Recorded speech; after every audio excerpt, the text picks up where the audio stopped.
Welcome to the Welsh Yogi Podcast. Krishna Prasthaya Bhutale Srimati Bhaktivedanta Swaminiti Namine. This is episode 2 of the extracurricular Bhagavad-Gita podcast to help you in your journey through the Bhagavad-Gita. So last time we set the scene and tried to introduce the Bhagavad-Gita. Yep. What did we talk about? We talked about the setting of the Mahabharata. Briefly, yeah. Arjuna in the center of the battlefield.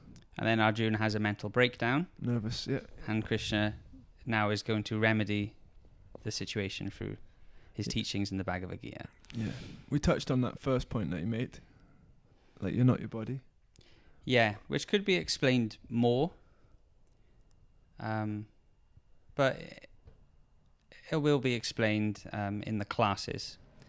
But just quickly, there is a difference between you as a conscious observer and the machine by which that the soul is within. That machine is called the body. If you think about it, even if you do a bit of reflective meditation, you can understand the body is like a machine. It's got joints and pulleys, and it can be broken and repaired. But there's a soul sitting within the heart of the body that's moving it and feeling the pains and pleasures.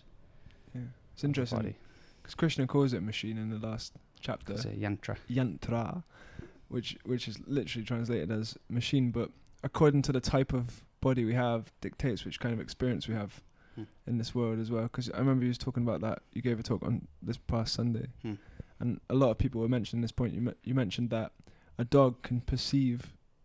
He's got like a certain sense of smell, and he can perceive a million different smells. You know. Yeah, there's a whole world of smells out there. Yeah. That we can't access because of our certain type of body. There's a whole world of sights out there. You get hawks and birds of prey that can see miles down. Yeah, there's a crab at the bottom of the ocean that can see 16 colours on the colour spectrum. Right. So we got 7 colours, and this crab is seeing like double. How do they work that out? I don't know. I don't even know how those colours exist.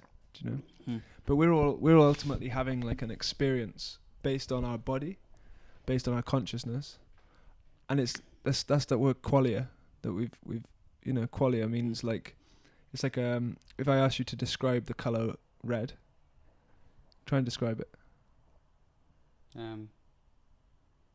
I can only. You can kind of talk about it.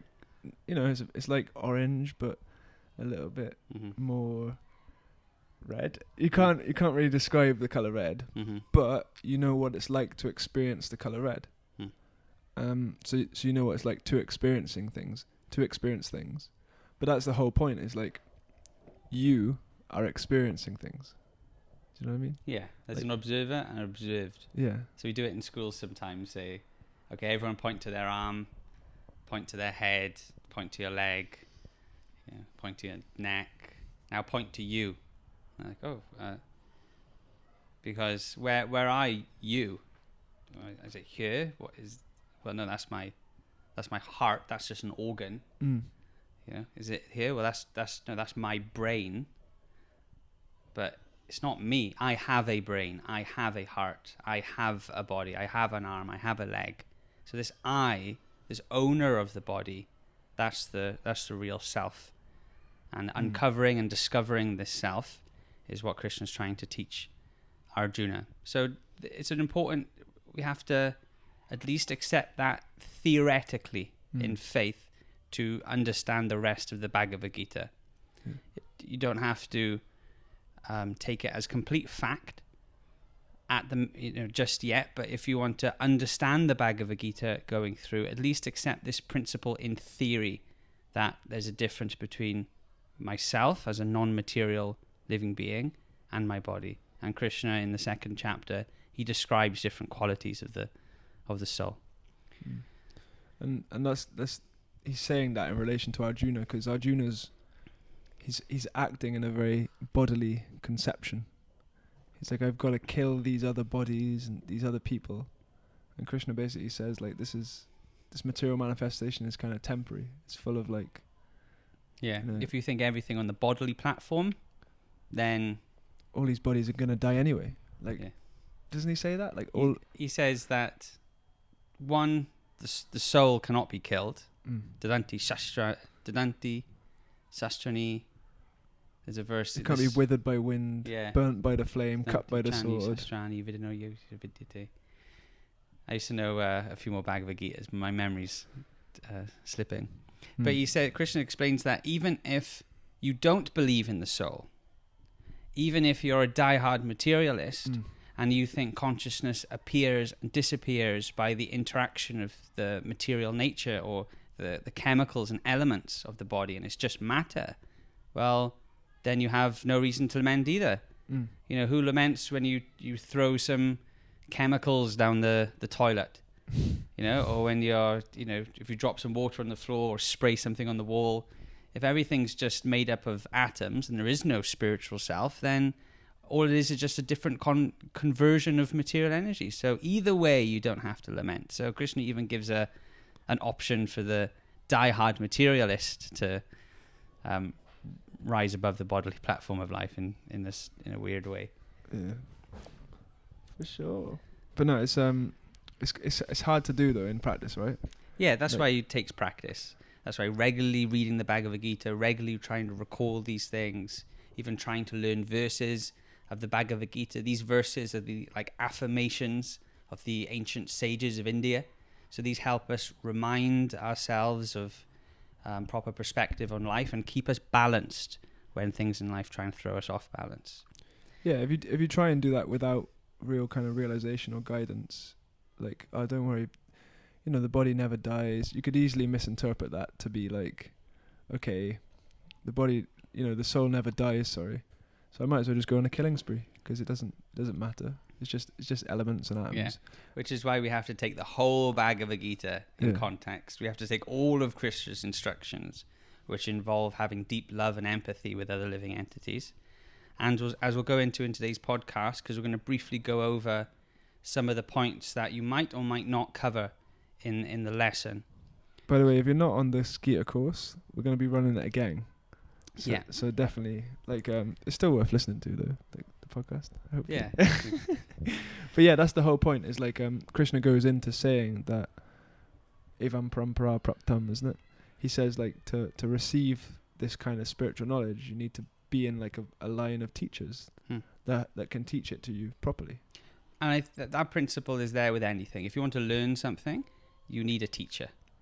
You know, if my friend came to me and said, oh, okay, I need a heart transplant, and I said, yeah, you know, I'll give it a go.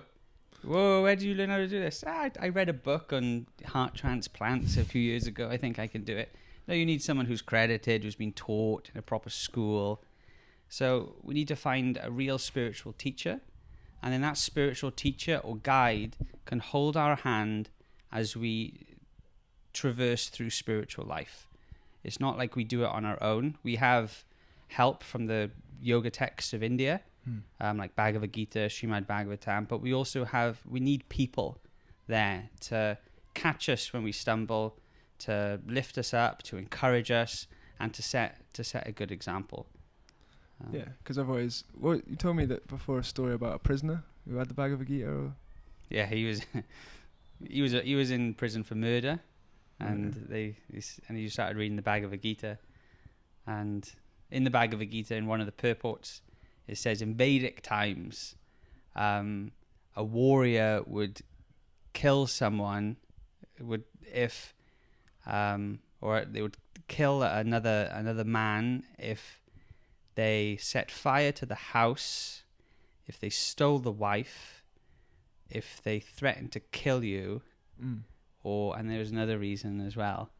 And so it's kind of part of that warrior system we were talking about before, though. These are like highly honorable men. Yeah. Like the Vedic like it's talking about a different type of person, right? Yeah. There's people who you're absolutely not allowed to even harm, even if they do something very wrong. So like women, children, old men, the cow. Innocence, basically.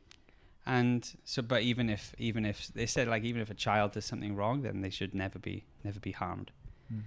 So anyway, they said, what did you learn about the Bhagavad-Gita? And this criminal said, well, I learned that there's 4 kinds of people I'm allowed to kill. So this is the danger of trying to read the scriptures without having also a check and balance system. There needs to be different reference points. You need to have a person, you need to have the book, and we need to have our own intelligence in order to properly meander through this. Otherwise, you get people who go on killing sprees and say, God told me to do this, or I read this in this book, and this is what I think it means. Yeah. So it's a scientific process. It's kind of natural as well, because we kind of like project ourselves onto the way we interact with the world. So this serial killer, he's looking for I don't know if he's a serial killer, but this murderer, he's reading the Bhagavad-Gita, and that's speaking to him, because his consciousness is being projected onto the Gita. So whenever we read this kind of book, some things will stand out to our nature naturally, but you need people with a different nature. That's why you've got the guru, you've got the teacher, shastra, the book, and then the sadhus. So other people, like a community of people, isn't it, that are also kind of learning spiritual things too. And it's so valuable to have that group of sadhus that can bounce things off you, because we're all seeing this book from different angles of vision. So we can unlock the secrets of the Bhagavad-Gita by associating it with people who are looking at it from a slightly different perspective. Do you know what I'm saying? Yeah. It's a bit of an aside, but it is I found that we're reading in the morning program. If you guys are listening, you can come to the morning program. It's on every Thursday, 7 in the morning. So it's like a real commitment. You got to set the alarm and come down. But we've been slowly reading through the Bhagavad-Gita, just 20 minutes, something like that, and reflecting, and that reflection process, it unlocks so many gems that you might not, because you might be hearing different things and deaf to other things, but someone else is hearing the things you're deaf to, and then they shine a light on it, and we all help each other. It's like a community of and I guess one last point on this fact of accepting a spiritual teacher was also, as you touched upon, is the Bhagavad-Gita. They say the Bhagavad-Gita is like a cookbook. So in one sense, you don't just read a cookbook; it's meant for cooking. So the Bhagavad-Gita is one of the ingredients in order to understand the Gita is to approach a soul who's already putting it into practice. So if we just try and understand the Gita without these kind of persons helping us, then we're missing a crucial ingredient that the Bhagavad-Gita itself is prescribing in order to understand it. Yeah, you're only taking part of the prescription, isn't it? So what else? So again, it touches on work. So we've skipped a bit. The 4th chapter where Krishna really introduces this idea of transcendental knowledge, how to achieve transcendental knowledge through different kinds of sacrifice. Yeah. Krishna goes through a list of different kinds of sacrifices that one can perform, or different kinds of austerities that one can perform in this world. But he explains that the goal of all kinds of sacrifice, all kinds of work, is transcendental knowledge. This is the fruit of all mysticism, Krishna explains. And by that transcendental knowledge, one sees all living entities as part of Krishna, and one feels deep affinity with every spirit soul. But before that, in the 3rd chapter, Krishna talks about the art of work, the trick of working in this world and still maintaining a spiritual lifestyle. Yeah, and I think we touched on it in the previous podcast, actually, wasn't it? How Arjuna was about to freak out and leave and go to the forest, and Krishna says, "No, you're a warrior, so you should fight as a warrior. You should do your duty, because if you can't even maintain your own body without working, isn't it? It says one must perform their prescribed duties. Otherwise, because the body takes a little bit of work, you can't just hide." There's a few things I wanted to read out in regard to this. Yeah, do that. So 3:19 of the Bhagavad-Gita, if you have your Bhagavad-Gita with you, this was a verse that I quite like. Which if you don't have a Gita, we can summarises this principle. If you don't have a Bhagavad-Gita, then get in touch. Tashmad asakta satatam karyam karma asmachara ashaktuhi acharan karma param apnoti purushaha. Krishna explains, therefore, without being attached to the fruits of activities, one should act as a matter of duty. For by working without attachment, one attains the supreme. Mm. So the trick is to change our consciousness, not necessarily the work, but the consciousness of don't try and enjoy the fruits. Be detached from, as Krishna explains earlier, and throughout the whole Gita, Krishna regularly says, be equipoised. Mm. And we have to learn to not be disturbed by happiness or distress, but to have our higher goal in mind and don't get distracted by these things. Sukha dukkha samakritva. Yeah. Isn't it? He says fight for the sake of fighting. But I kind of have like a bit of experience about that, because before I was like practicing Bhakti yoga and that, I was doing like a lot of like kind of laboring, heavy, intensive jobs, just for the money basically. And I didn't really, I was like kind of doing it for kind of a material motive, and it wasn't satisfying, and it was actually quite like horrible work. And I remember I read some of this part of the Bhagavad-Gita, and I just switched my mindset. So instead of being like, okay, I've got to fill this cement mixer with heavy cement and get it all in my face, just for a bit of money, what's the point of money anyway? Instead of having that mentality, which was making me really distressed, every shovel I was just going, Krishna, Krishna, Krishna, Krishna. Like, it was a bit strange, but I was really just like, okay, I'm going to practice what they say in the Gita, switch my mindset. Now, everything I'm doing is for Krishna. And so like, I just flipped that switch. And I found that by doing that, like, not only was I pacified in my mind, because it was now like I wasn't doing it for myself, I was doing it for kind of a higher cause. Like, it's not the scientific way to do it, but it's just it's experiment I was doing. Mm-hmm. And by the end of it, I just started to feel really happy, really like ecstatic, really like, just like, oh yeah, this is great. And in the end, I think the guy didn't even pay me for the job. Like, it's quite funny. Like, Krishna's like, okay, you give up the result, you don't get paid. I had a similar. This is before I even read the Bhagavad-Gita. Oh really? But I was on a similar wavelength. Yeah. Like, I had this idea of not being attached to the fruits of work, and just really understanding the activity of what I was doing. And I had this idea that if I got absorbed in the activity and was not attached to the results, then I would achieve a type of Zen. Yeah, something like that. And then when I read this in the Bhagavad-Gita, there was actually a proper and scientific way to do it, and they explained the reasons for it. That's what Zen is all about, actually. Like, right. Like, there's a book called something like Zen and the Art of Motorcycle Repair. Uh-huh. And that's the whole thing about Zen is motorcycle repair. Like, it's a bit stupid, but like, by just being absorbed in the activity and not thinking about where it's going, like being in the moment, being in the present, then there's some level of happiness there. Some level of satisfaction, at least, So what Krishna's trying to do is rise us even above that. Yeah. So know, okay, what is the overall purpose of my activity? What is the overall purpose of life? And it's not to get the fruits of my action. They have to be there. You have to maintain the body, but that's not the overall purpose of life. The purpose is that if I do this in this consciousness and I try and dovetail to Krishna, then I get purification. This is a type of sacrifice that I do for Krishna. And purification, sorry to cut you off, but like, purification is that like bringing yourself back to that natural state of consciousness, isn't it? Yeah. Because I heard people say purification a lot, and I never really understood what they meant. It's like cleaning. Like you said, the definition of cleaning something is bringing something to its original state. Taking all of the kind of contamination out.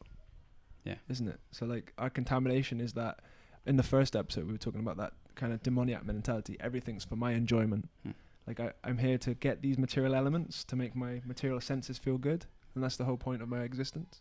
But purification, it takes away that kind of contaminated mindset and puts you more in sync with your natural position, which is to render service in a non-attached way, ultimately to Krishna, to the source of everything, Yeah. So like, and that's by purifying ourselves, by removing those things, then we feel happy anyway. Like, it's like an awesome thing. Like, purification is good. Like, yeah, you'll feel it in the heart. And there's some practical ways that Krishna talks about, I think, later on, I think in the 12th chapter, that practical ways on how to dovetail your work to spiritual life. like, giving some of the fruits of your work to help other people advance spiritually.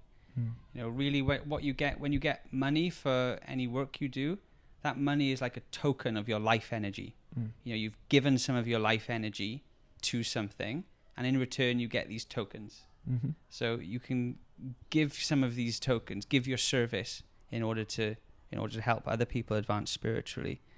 And in terms of working and practicing the yoga system, also in the 3rd chapter, Krishna, he explains in 331, which I really like this purport, that, so the verse is, those persons who execute their duties according to my injunctions and who follow this teaching faithfully without envy become free from the bondage of fruitive actions.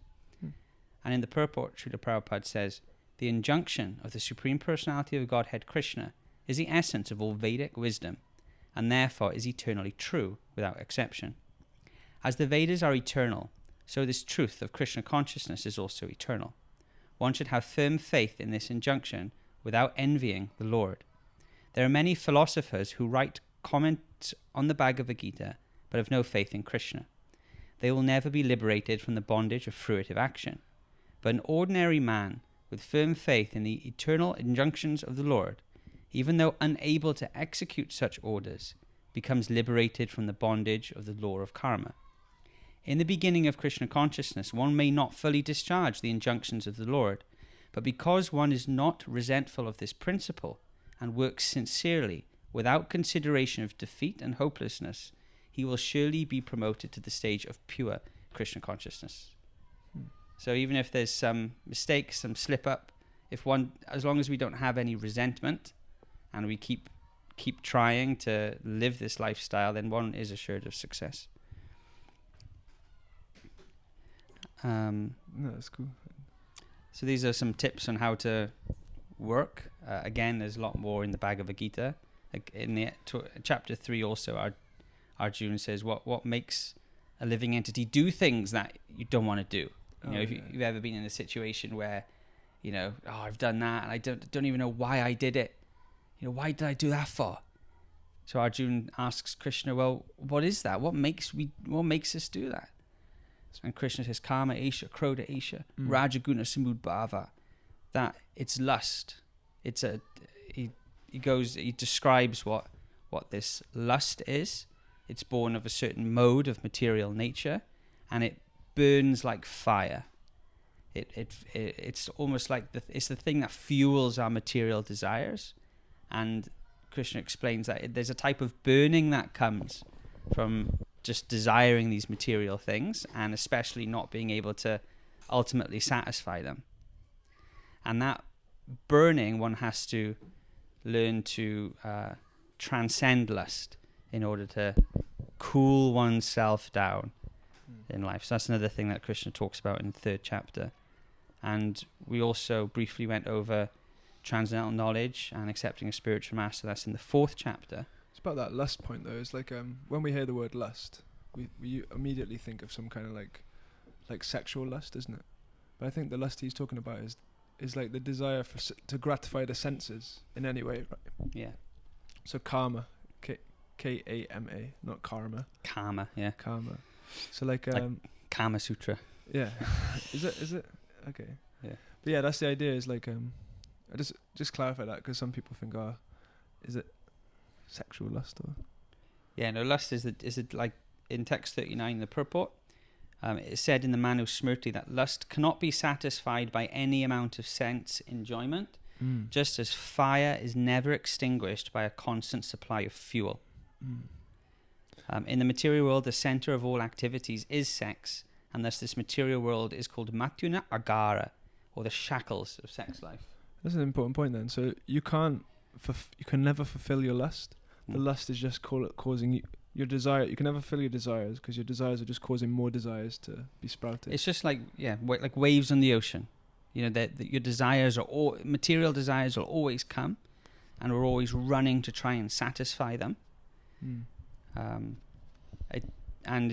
as Prabhupada explained in that purport, that the real center of material desires ultimately it boils down to this sex desire, attachment for materialistic sex life, or for to exploit the opposite sex, the standard of material enjoyment. People say, oh yeah, it was better than good sex, and sex sells. The billboard advertisements, television.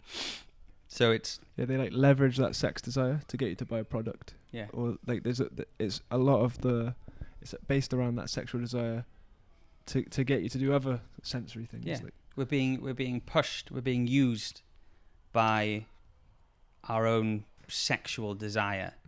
Now, Prabhupada also explains it's natural to have that sexual desire. It's just like it's natural to want to eat, sleep.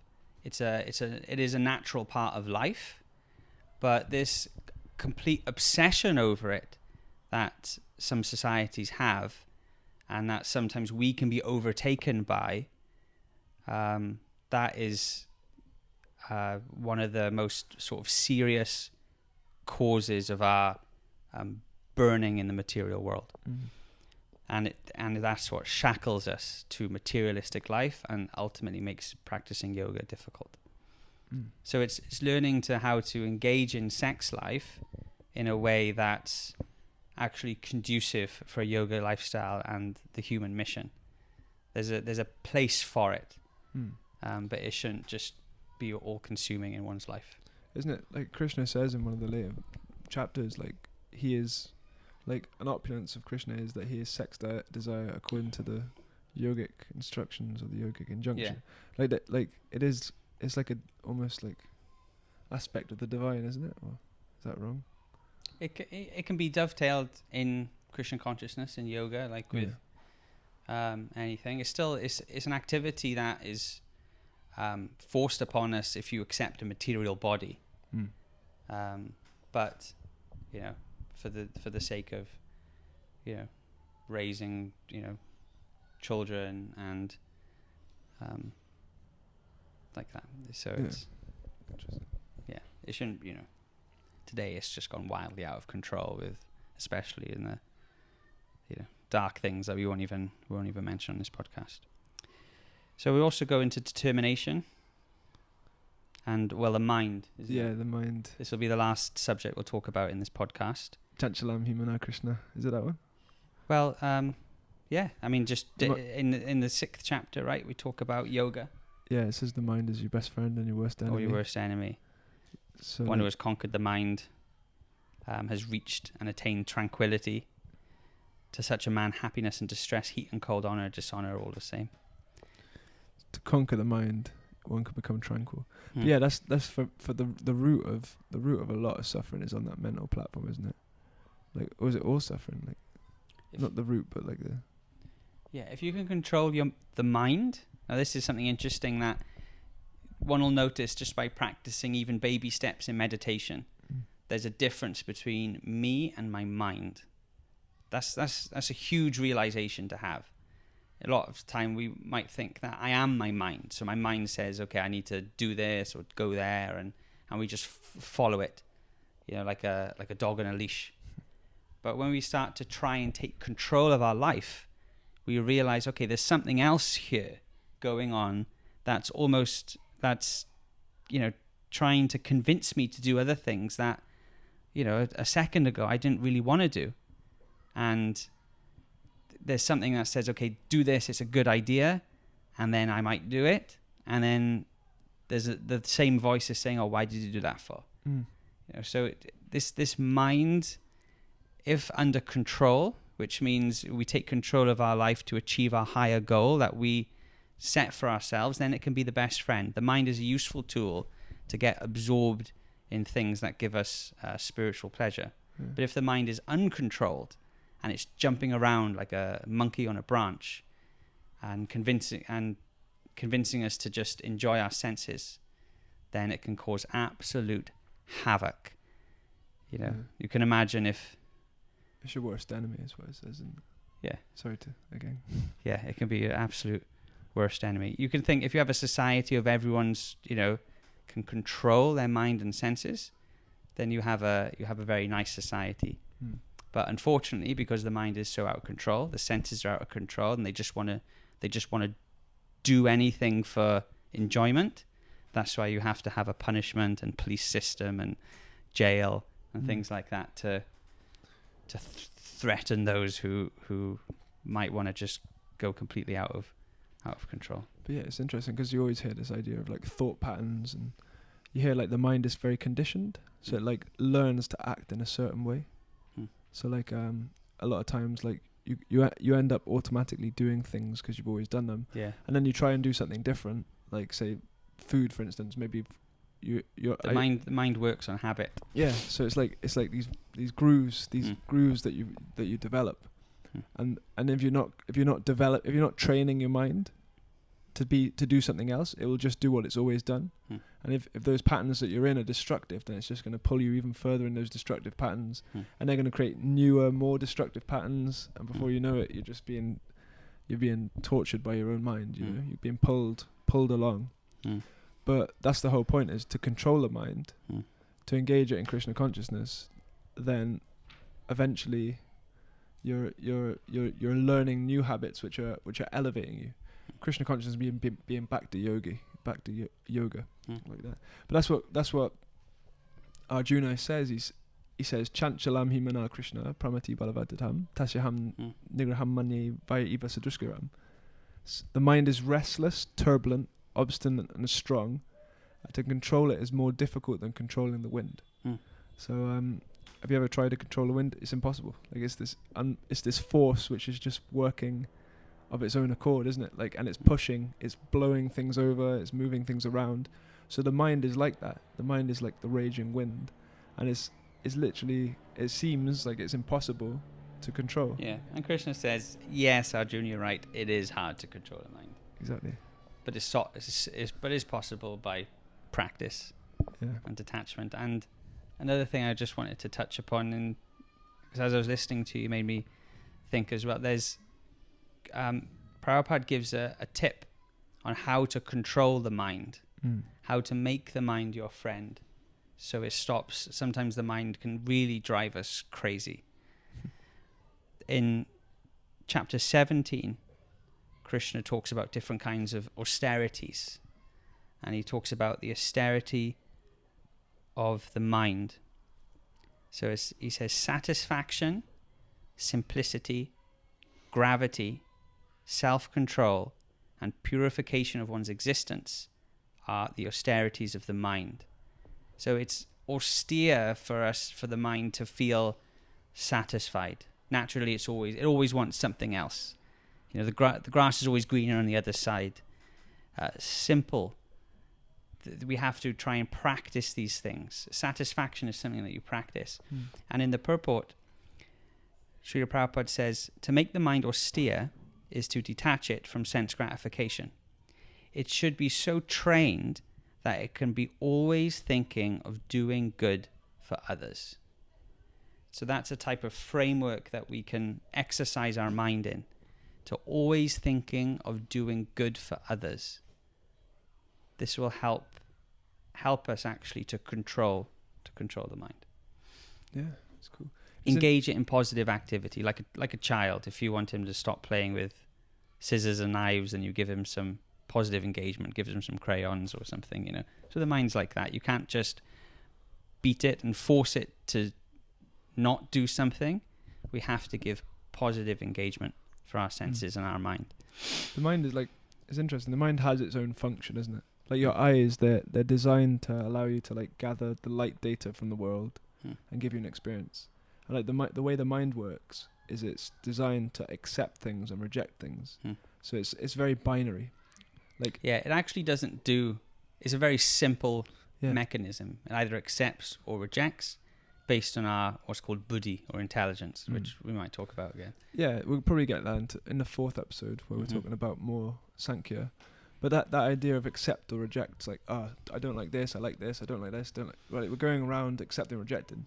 But what's austere for the mind is to be satisfied. So it's to be like, you know, I can't even imagine it, because it's accept or reject. What does it mean? Like, it's like neither or both. Or is it or is it accepting things which are favorable for spiritual life and rejecting things which aren't favorable? That ultimately, that's how the mind should work. The perfection of it. Yeah. In terms of the way the universe is manifested, and this talks about the modes of nature, which will be later on in the Bhagavad-Gita, but just briefly, the mind is born of what's called sattva gun, or the mode of goodness. Mm-hmm.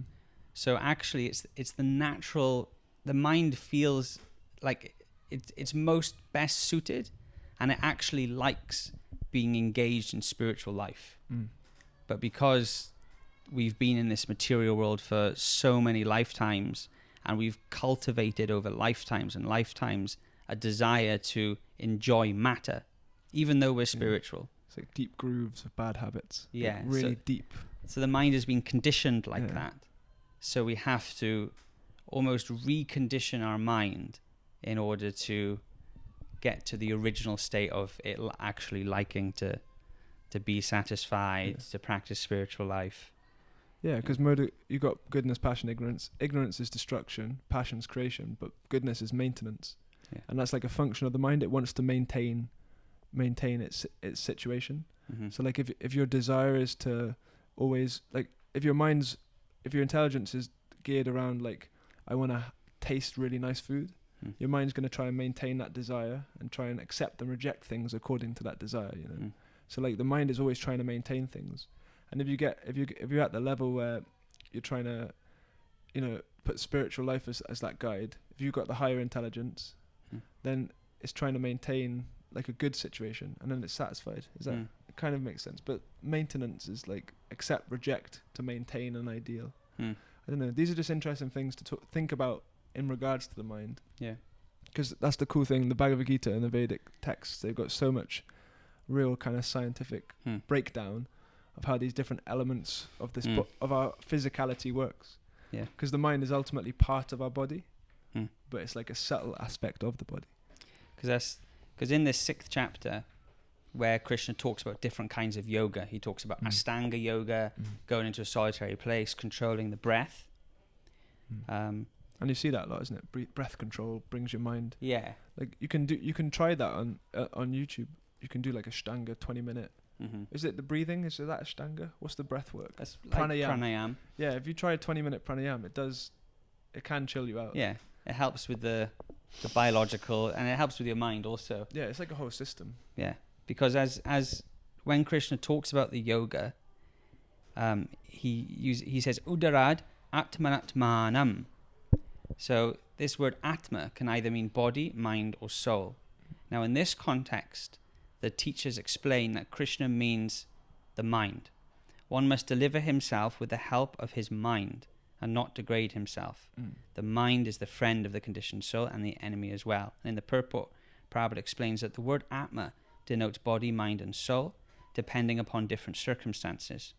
In the yoga system, the mind and the conditioned soul are especially important, since the mind is the central point of yoga practice. Atma refers here to the mind. The purpose of the yoga system is to control the mind and draw it away from attachment to sense objects. So the mind is an important thing to understand, especially when we practice yoga. It can be a real useful tool like that. And this 6th chapter goes into depth, especially if you read the purports. Prabhupada talks about how to control the mind. We've given a few tips. Yeah. Determination also helps. Sometimes the mind is dissatisfied due to lack of an ultimate goal. There's some very nice sections in here about determination. For example, the story of the sparrow losing its eggs to the ocean is also explained, which we won't go through now. But we can tell that story super quick, isn't it? Yeah. So do you want to tell it? I don't mind. So the sparrow, she loses her eggs to the ocean. I mean, we could just read it out. It'd probably be better just to read it out. As for determination, one should follow the example of the sparrow who lost her eggs in the waves of the ocean. A sparrow laid her eggs on the shore of the ocean, but the big ocean carried away the eggs on its waves. The sparrow became very upset and asked the ocean to return her eggs. The ocean did not even consider her appeal. So the sparrow decided to dry up the ocean. She began to pick out the water in her small beak, and everyone laughed at her for her impossible determination. Imagine a sparrow trying to empty the ocean with our beak. And sometimes we might feel like that in life. You think this is such an impossible task. I feel like a sparrow trying to empty the ocean. The news of her activity spread, and at last Garuda, the gigantic bird carrier of Lord Vishnu, heard it. He became compassionate towards his small sister bird, and so he came to see the sparrow. Garuda was very pleased by the determination of the small sparrow, and he promised to help. Thus the Garuda at once asked the ocean to return her eggs, lest he himself take up the work of the sparrow. The ocean was frightened at this, and returned the eggs. Thus the sparrow became happy by the grace of Garuda. Similarly, the practice of yoga, especially Bhakti yoga and Krishna consciousness, may appear to be a very difficult job. But if anyone follows the principles with great determination, the Lord will surely help, for God helps those who help themselves. What a great way to finish it. Cool. Thanks for listening, guys. Okay. Next week, next episode, we're going to be talking about the love supreme. So more information about Krishna, I guess. Stay tuned for that. But I think that's it. That's it. Happy Bhagavad-Gita reading. Hare Krishna. Hare Krishna. Madhashikshana Chaitanya Prabhu Nityananda Shri Advaita Gadadhar Shivasadi Gaur Bhaktavinda Madhashikshana Chaitanya Prabhu Nityananda Shri Advaita Radha Shri